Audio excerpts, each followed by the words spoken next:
So the next topic is nature of the Indian Constitution. Constitution are the unitary और federal.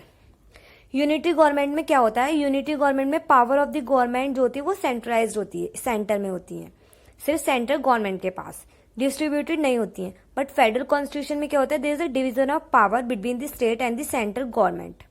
Power जो होती है वो divided होती है.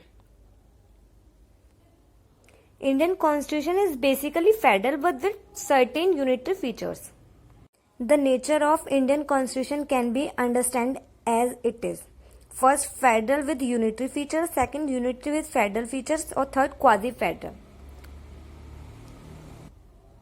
Some claim that our Constitution is quasi-federal and contains both unitary and federal features as well.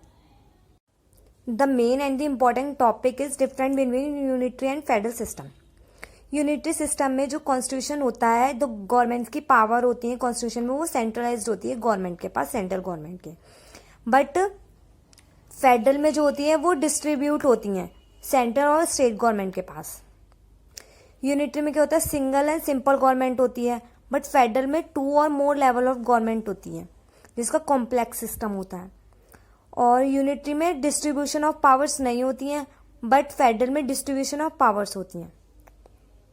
Unitary में only central government include होती है, but the powers of government are divided between the centre and the units. Federal में ये होता है.